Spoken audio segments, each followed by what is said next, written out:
कायद हमारा नवाज शरीफ, हमें जान से प्यारा नवाज शरीफ, मेरी कब्र पे लिखना नवाज शरीफ, मेरे कफन पे लिखना नवाज शरीफ, है कायद हमारा नवाज शरीफ, है सबको प्यारा।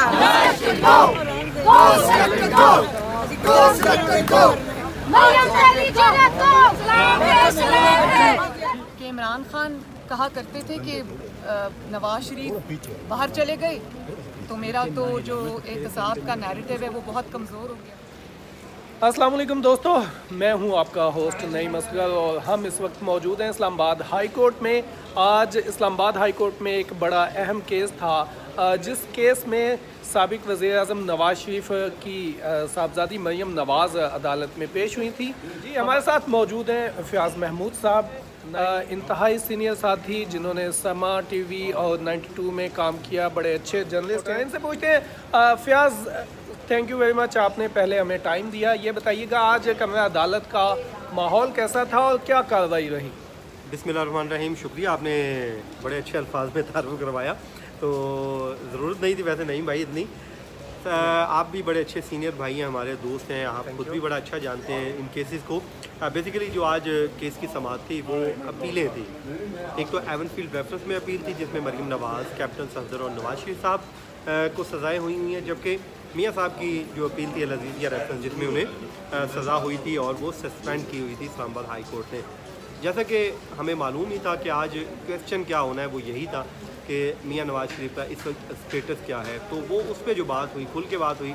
अदालत ने पहला सवाल ही उनसे ये पूछा कि इस वक्त मियाँ नवाज शरीफ की बेल का स्टेटस क्या है, तो ख्वाजा हारिस ने एतराफ़ किया कि इस वक्त वो विदाउट एनी बेल लंदन में इलाज की गर्ज से मौजूद हैं।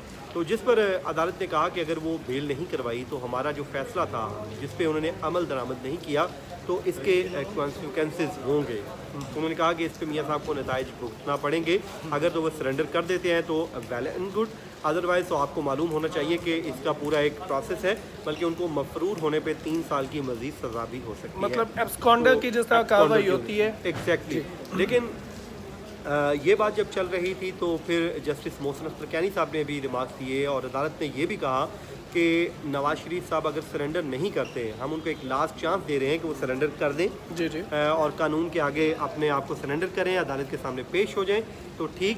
और अगर आपको कोई गिरफ्तारी का खौफ है कि अगर आप एयरपोर्ट पे आते हैं तो आपको अरेस्ट कर लिया जाएगा, तो इस पर भी उन्होंने कहा कि आप ना घबराएं, हम ऑर्डर कर देते हैं कि रोक देंगे कि गिरफ्तार ना किया जाए, लेकिन आपको सरेंडर करना पड़ेगा। ये लॉ की रिक्वायरमेंट है, कानूनी ज़रूरत है। अगर वो नहीं करते तो फिर हमें उनको एब्सकॉन्डर करार देना पड़ेगा और उसके बाद वो तमाम तर कार्रवाई होगी, जिसमें शहबाज शरीफ क्योंकि उनके गारंटर थे, उन्होंने गारंटी दी थी, उन्होंने कहा कि उनके जो ज़ामन थे उनके खिलाफ भी फिर कार्रवाई हो सकती है। मतलब और ये शहबाज शरीफ साहब के खिलाफ भी वो कार्रवाई हो सकती है जो किसी आम बेल मैटर में जिसने जमानत दी होती है उसको उसके खिलाफ कार्रवाई की जाती है। एग्जैक्टली जो भी जामन होंगे उनके खिलाफ कार्रवाई हो सकती है अगर वो एब्सकॉन्डर ही रहते हैं। और साथ ही साथ उन्होंने जो आज बात की है उनके इस केस के हवाले से नैब का मुझे थोड़ा सा लगा फील हुआ, नैब ने बात बदलने की कोशिश की, यानी कि अब बात हो रही है सरेंडर करवाने की, लास्ट चांस दिया जा रहा है और ये तो नैब की फेवर में जा रही थी चीज़ें, लेकिन नैब प्रोसिक्यूटर आते हैं आगे और आके उन्होंने बात चेंज करते हुए कहा कि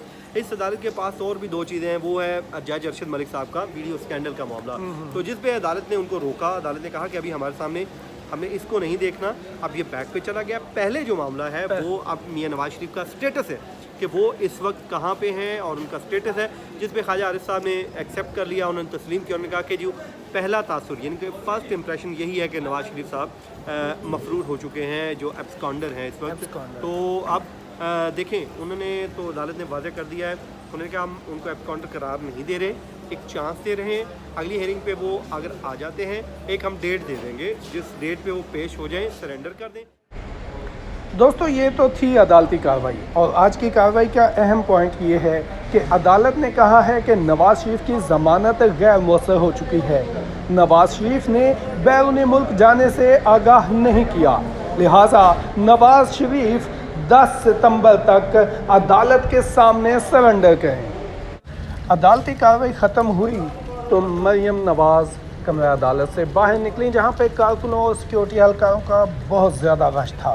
ताहम उनके हस्बैंड, उनके शोहर कैप्टन सफदर उन्हें इस भीड़ में इस धक्कम पेल से बचाते हुए इस्लामाबाद हाईकोर्ट बार के दफ्तर की जानिब रवाना थे। इस हवाले से दोस्तों आपको बताते चलें कि आज की कार्रवाई में एक अहम पॉइंट ये भी था कि जब अदालत को बताया गया, नवाज शरीफ के वकील की जानिब से, ख्वाजा हारिस की जानिब से ये बताया गया कि नवाज शरीफ बैरून मुल्क मौजूद हैं इलाज के लिए, तो हमने कमरा अदालत से बाहर निकलने के बाद नवाज शरीफ की साहबजादी मरियम नवाज से पूछा कि नवाज शरीफ इस वक्त किस हस्पताल में ज़ेर इलाज हैं। तो मरियम नवाज ने क्या जवाब दिया वो आप भी सुनिए। मरियम बीबी, नवाज शरीफ का कौन सा खोलें नवाज शरीफ साहब अभी किसी हॉस्पिटल में इसलिए एडमिट नहीं है कि उनको डॉक्टर्स ने मना किया है कि जब तक नहीं हो जाता